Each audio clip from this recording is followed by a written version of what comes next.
Bonsoir à tous, bonsoir au quartier de la Cressonnière. Quelle joie d'être là ce soir pour proclamer l'évangile de Dieu, pour proclamer la bonne nouvelle. Et ce soir, si nous sommes sur cette place, c'est pour vous annoncer une bonne nouvelle. Et la bonne nouvelle, c'est que Jésus est vivant. Jésus est ressuscité. Jésus n'est pas dans le tombeau. Jésus n'est plus sur la croix, mais il est souverainement élevé à la droite de Dieu. Et ce qui est formidable ce soir, c'est qu'il est présent dans ce lieu par son esprit, parce qu'il a un bon plan pour le quartier de la Cressonnière, et particulièrement pour toi, cher ami, qui entends l'évangile ce soir. Il faut que ce soir tu saches que Jésus est le Dieu de grâce.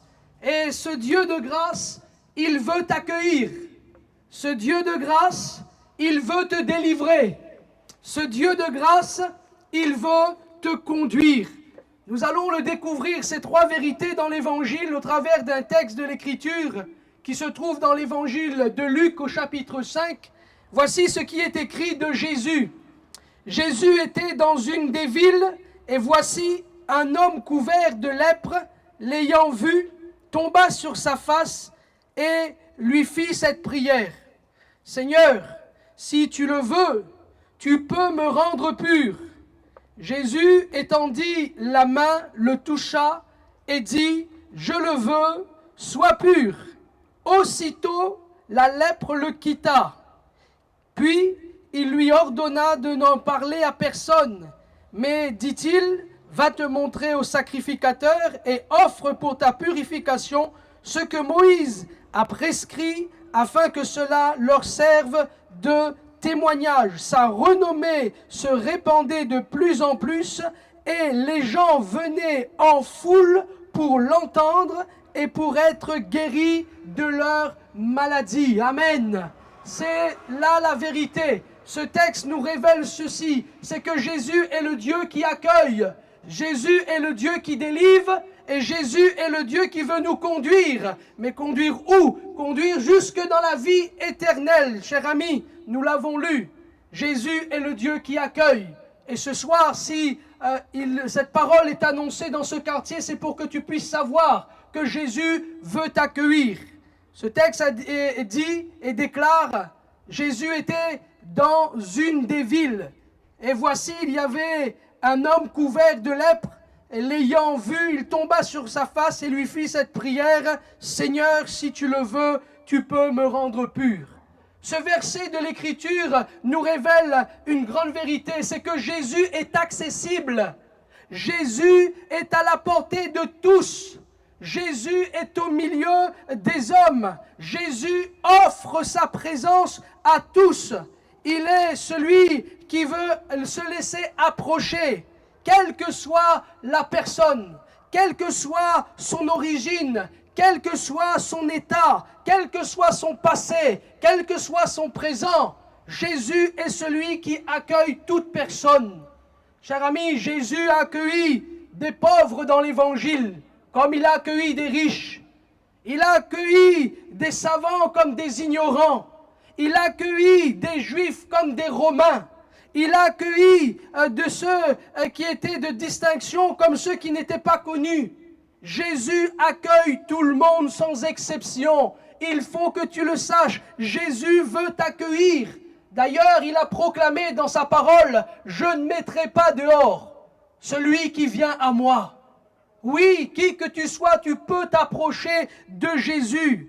Et même, il lance une invitation dans sa parole et il dit, « Vous tous qui êtes fatigués et chargés, venez à moi et je vous donnerai du repos. » Puisque nous les hommes, nous ne pouvons pas nous approcher du Dieu très haut et du Dieu saint, lui, il est descendu et il est venu au milieu de nous afin que nous puissions obtenir et goûter à sa présence. La Bible nous révèle ceci, c'est que Jésus s'est dépouillé de sa gloire pour que les hommes puissent connaître la grâce de Dieu, pour que les hommes puissent connaître la délivrance, lesquelles existaient en forme de Dieu, n'a point regardé comme une proie arrachée d'être égal avec Dieu, mais s'est dépouillé lui-même, prenant une forme de serviteur et devenant semblable aux hommes, ayant paru comme un simple homme.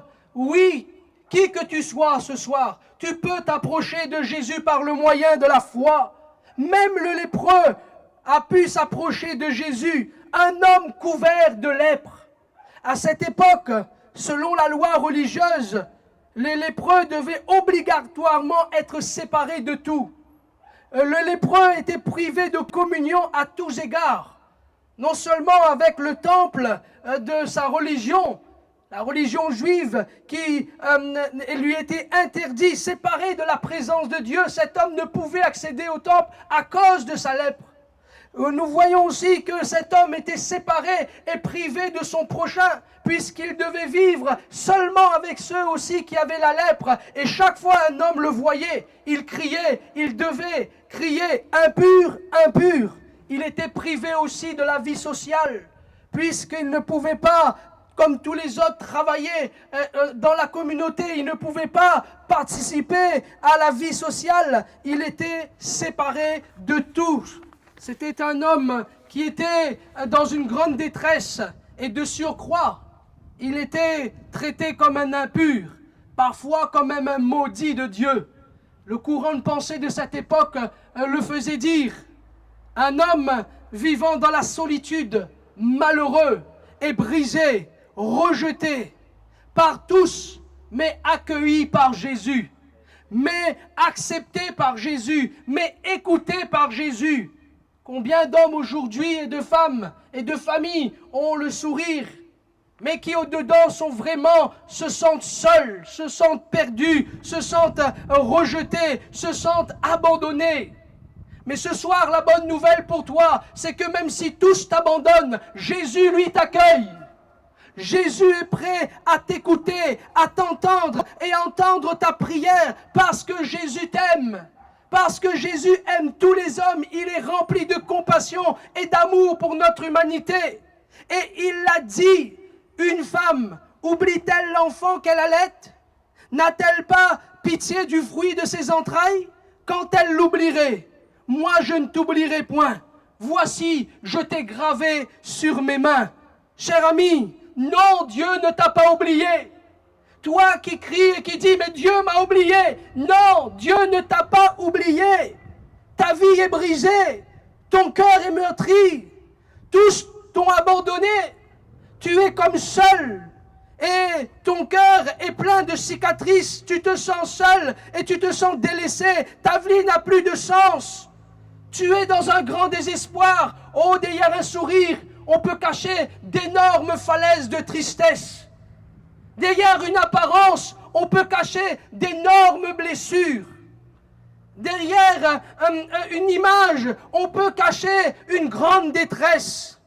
Oui, non, ce soir, la bonne nouvelle pour toi, c'est que Dieu ne t'a pas abandonné. Jésus est vivant et Jésus est là ce soir et il veut t'accueillir dans l'état que tu es. Quel que soit ton passé, quelles que soient tes erreurs, quelles que soient les fautes que tu as commises dans ta vie, et le poids de la culpabilité qui pèse sur ton cœur à cause de tes mauvais choix et de tes mauvaises décisions. Mais ce soir, Jésus n'est pas là pour te juger. Jésus n'est pas venu dans le monde pour juger le monde. Jésus est venu dans le monde pour que le monde soit sauvé par lui. Ce soir, tu peux être restauré si tu t'approches de Jésus par la foi. Si tu adresses ta prière à Jésus, si tu inclines ton cœur devant le Seigneur, ce soir, Jésus t'accueille. Et il t'accueille parce qu'il veut te délivrer. C'est là la deuxième vérité pour ta vie. Jésus, nous dit ce récit, il étendit la main et il toucha ce lépreux et dit, je le veux, sois pur. Et aussitôt, la lèpre le quitta. Cet homme n'a rien fait d'extraordinaire. Cet homme n'a rien donné. Cet homme n'a rien apporté à Jésus, si ce n'est que sa détresse, son désarroi et l'état de son âme. Il s'est humilié devant Jésus. Il s'est prosterné simplement. Il a ouvert son cœur à Jésus. Il a ouvert sa bouche devant Jésus pour lui exprimer son désarroi et sa détresse. Non, Jésus ne lui a rien demandé, il a remis simplement sa vie entre les mains de Jésus par cette prière. Il va dire à Dieu, mais si tu le veux, tu peux me rendre pur. Parce que Jésus est capable de guérir. Jésus est capable de délivrer. Jésus est capable d'apporter une pleine délivrance. Là où la main de l'homme s'arrête, la main de Dieu prend le relais. Et Jésus est plus qu'un prophète. Jésus est le Fils de Dieu. Jésus est en mesure d'apporter une entière délivrance. Cet homme a exprimé sa foi à Jésus. Il a confessé que Jésus était le Seigneur, comme celui qui pouvait le rendre pur. Seigneur, si tu le veux, tu peux me rendre pur. Cher ami, Jésus n'est pas une statue. Cher ami, Jésus n'est pas une idéologie. Jésus n'est pas le petit bébé dans la crèche. Jésus n'est pas limité. Jésus n'a point d'égal. Il est écrit, Jésus est le vivant. Il est l'alpha et l'oméga, le commencement et la fin, le premier, le dernier, celui qui était, celui qui est et celui qui vient. Jésus est le Seigneur Tout-Puissant. Jésus est ressuscité et tout pouvoir lui a été donné dans le ciel et sur la terre. Et ce qui est formidable, c'est ce que Jésus a fait dans le passé. Oh, dans tout ce que nous lisons dans les évangiles, il est en mesure de le faire pour toi ce soir. Peut-être que tu es malade et qu'on t'a dit c'est fini. Les médecins même, et nous bénissons Dieu pour la médecine, merci au corps médical, merci à tous les médecins qui se donnent du mieux qu'ils peuvent pour soigner les hommes, que Dieu les bénisse, que Dieu les aide et que Dieu les soutienne. Mais force est de constater parfois l'homme a des limites et que les médecins même parfois malheureusement peuvent prononcer ces paroles, nous ne pouvons plus rien pour vous. Mais à ce moment, il y a quelqu'un qui peut encore quelque chose. Il y a une personne qui peut quelque chose. C'est Jésus. Il est celui qui guérit de toute maladie. Il est celui qui accomplit l'impossible. Pas plus tard que la semaine dernière, nous entendions cette nouvelle dans une de nos assemblées. Une dame qui était venue dans la période du mois de décembre, le 23 décembre, dans un service de baptême évangélique que nous pratiquons dans nos assemblées. Elle avait amené une personne nouvelle. Et cette personne nouvelle, lorsqu'on a prié pour ceux qui étaient dans le besoin, elle s'était approchée du pasteur. Et elle a dit au pasteur, « Monsieur, je suis atteint du syndrome de SOPK, S-O-P-K. Ce syndrome, c'est un syndrome des ovaires polykystiques qui n'a ni remède, ni solution, ni évolution possible pour elle. Elle ne peut pas enfanter. Elle n'a que 25 ans, 50 couples. C'était difficile, mais elle a prononcé ces paroles et elle a dit, « J'aimerais que Dieu me donne un enfant. » C'était sa simple prière. Le pasteur lui a dit, « Si vous croyez que Jésus est en mesure de le faire, alors je vais prier pour vous. » Elle a prié pour cette dame. Et la semaine dernière, jeudi dernier, alors que nous étions dans une de nos réunions d'évangélisation en salle, Mission Salut et Guérison, cette personne est venue. Elle a attendu le pasteur jusqu'à la fin de la réunion. Et elle est venue voir le pasteur et elle a dit, « Monsieur le pasteur, ça fait maintenant 2 mois que j'attends mon premier enfant. Parce que Jésus est vivant. Aucun homme ne guérit. Jésus, vivant, tout-puissant, lui est en mesure de guérir. Quelle que soit votre maladie ce soir, si vous placez votre confiance dans le Seigneur Jésus, il est en mesure de vous délivrer. Comme pour cet homme, la Bible dit que Jésus étendit la main, le toucha et dit « Je le veux, sois pur » et aussitôt la lèpre le quitta. Ce verset nous révèle en partie l'identité de Jésus que malheureusement les hommes ont faussé. Jésus est réellement le Dieu d'amour. Jésus est le Dieu de grâce. Jésus est celui qui veut sauver et qui est le Dieu de toute délivrance. Cet homme sera complètement guéri. Oui, c'est une folie de dire que Jésus a guéri de la lèpre, mais c'est bien la réalité. Cet homme a été complètement guéri, comme cette femme dont je vous rendais le témoignage. Encore en 2024, Jésus guérit les hommes et les femmes. Alléluia. C'est une grande vérité. Il a été purifié de sa lèpre au moment où Jésus lui a posé les mains dessus. Et il sera délivré du mal qui régnait dans sa vie. Il sera délivré de ce mal dont il était esclave et soumis malheureusement, cette lèpre qui faisait toute sa souffrance. Cher ami, il y a un mal dans ta vie. Dans ta vie, il y a un mal dont Jésus veut te délivrer. Ce mal est la source de toutes tes souffrances, de ta misère, l'auteur de la ruine de ta vie. Ce mal, c'est le péché. Ce mal, c'est le péché qui te détruit et qui te conduit à la mort, à une séparation d'avec le seul vrai Dieu, Dieu le Créateur, et qui te pousse à la rébellion envers Dieu et envers sa parole, qui te pousse à la destruction chaque jour un peu plus. Oui, le péché, le salaire du péché, c'est la mort. Nous le voyons autour de nous. Regardons notre monde, dans quel état est notre monde.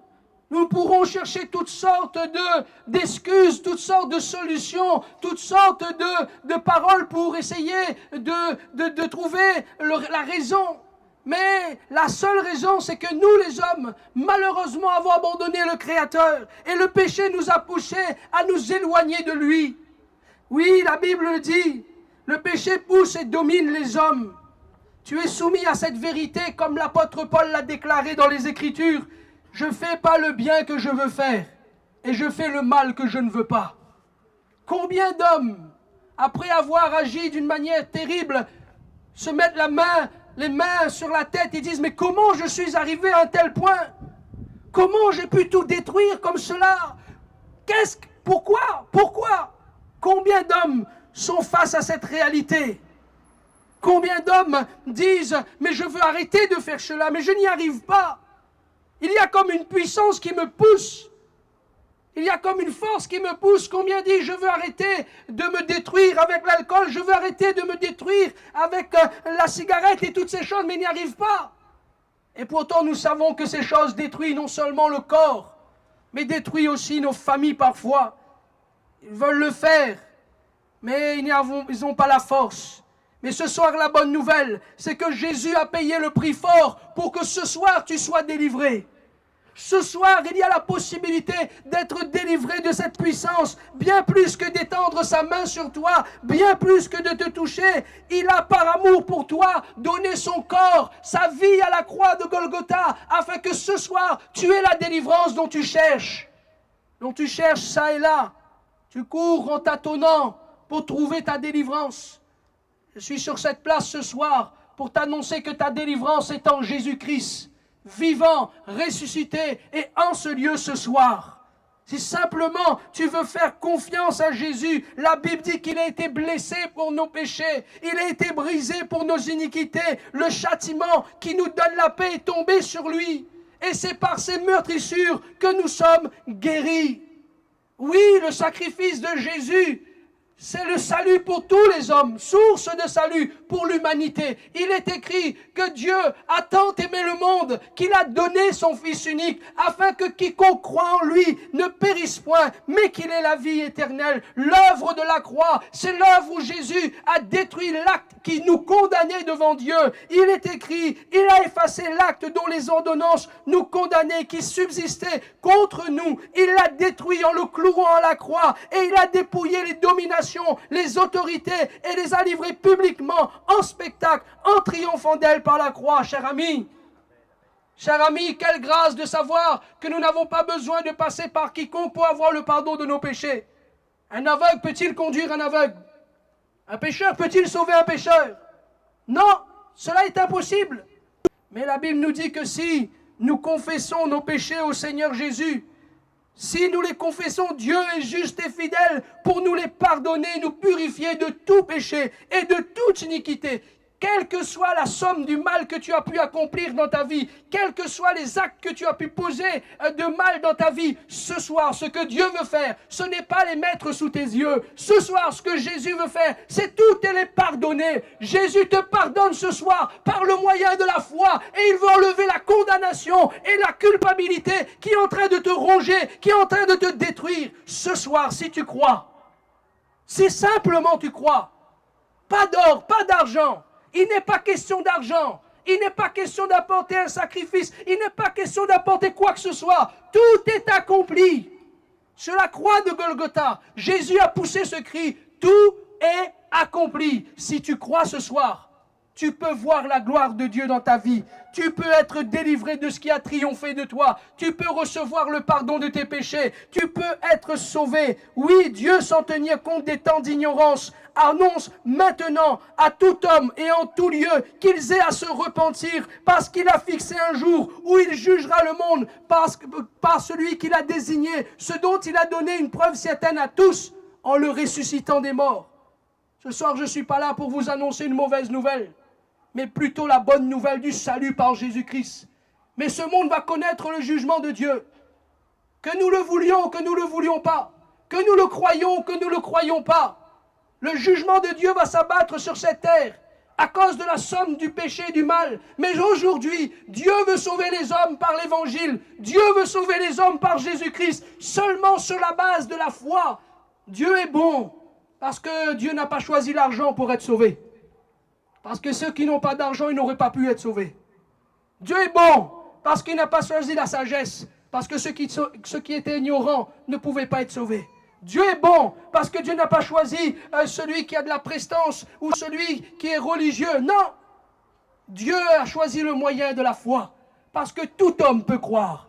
Et celui qui croit, il voit la gloire de Dieu. La loi de l'homme, c'est mi veut voir pour croire. La loi de Dieu, c'est croire, et tu verras la gloire de Dieu. Oui, si tu demandes pardon à Dieu, si tu crois au sacrifice de Jésus qui est suffisant pour te sauver, confesse-le ce soir, crois-le de tout ton cœur. Et comme cet homme, dis-le, Seigneur, je sais que tu peux me rendre pur.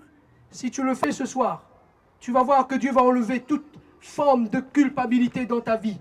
Dieu va enlever le fardeau qui pèse sur tes épaules. Dieu va te délivrer et Dieu est capable de te guérir sur cette place ce soir. Parce que Jésus est en ce lieu, il est vivant et cette parole n'est pas ma parole, c'est l'évangile de Dieu qui vient du ciel et non de la terre.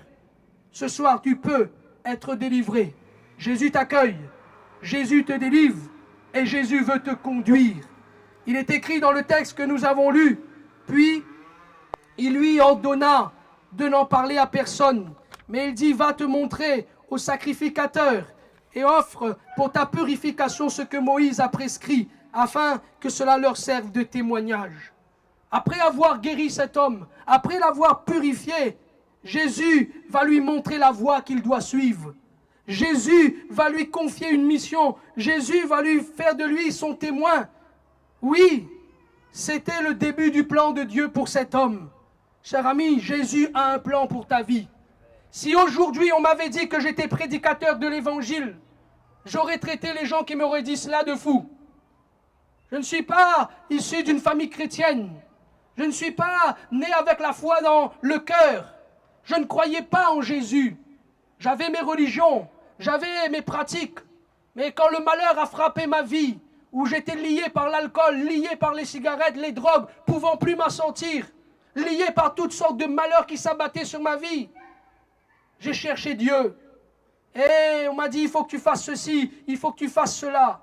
J'ai fait tout ce qu'on m'a dit, mais je n'ai pas trouvé de délivrance. Mais le jour où j'ai entendu parler de l'évangile, où j'ai entendu dire que Jésus était vivant, qu'il était mort pour moi, et que si je croyais que je pouvais confesser mes péchés et recevoir une nouvelle vie, j'ai accepté ce message. Je suis allé écouter l'évangile dans une des campagnes comme celle-ci ce soir.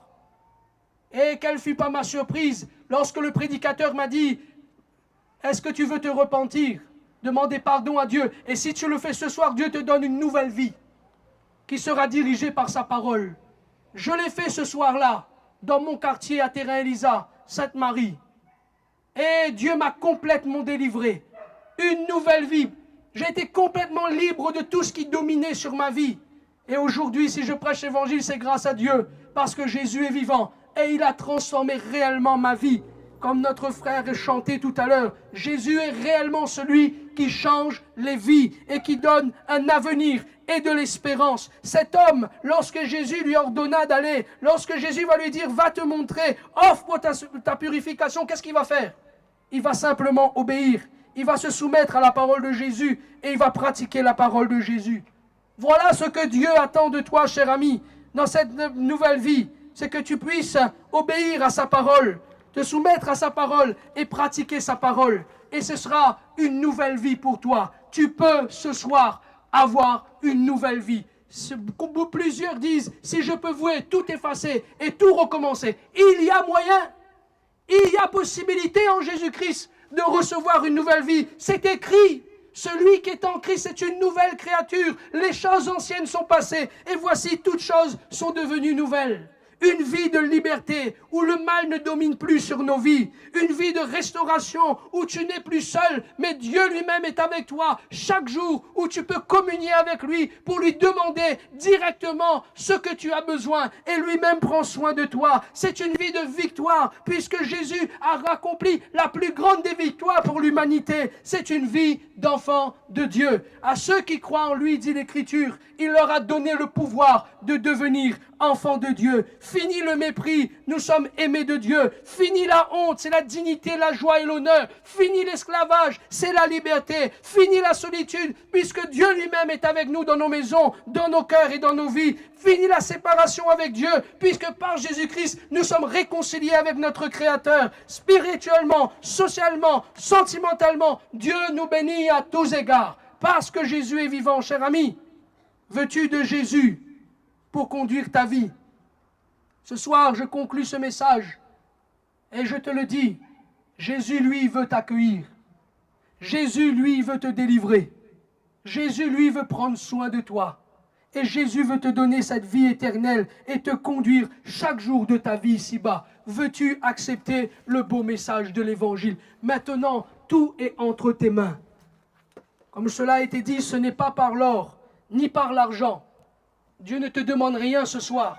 Dieu te demande simplement de croire. À ceux qui croient, si tu crois ce soir, tu peux voir la gloire de Dieu. Si tu es malade dans ce lieu ce soir et que tu oses placer ta confiance dans le Seigneur Jésus, Jésus-Christ ce soir te délivre et te guérit pour que tu puisses croire en son évangile et être sauvé. J'aimerais avoir un temps de prière avec cet auditoire qui est là, mais aussi avec ceux qui sont au loin, peut-être qu'on ne voit pas dans leur maison et qui écoutent l'évangile, parce que Dieu est le Dieu qui agit de près, Dieu est le Dieu qui agit de loin, Dieu est le Dieu tout-puissant, Jésus est vivant, Jésus est ressuscité et il veut vous bénir. Alléluia. Seigneur notre Dieu, à toi la gloire, à toi l'honneur et à toi la louange. Jésus, tu es vivant et tu es ressuscité. Tout pouvoir est entre tes mains. C'est toi qui nous as envoyés dans ce quartier afin que tous sachent que tu les aimes.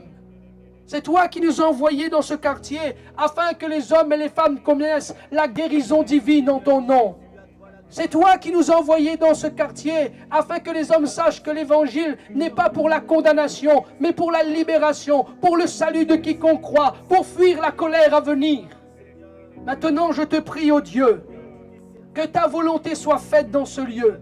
Et bénis toutes les âmes qui oseront te faire confiance. Confirme ton évangile.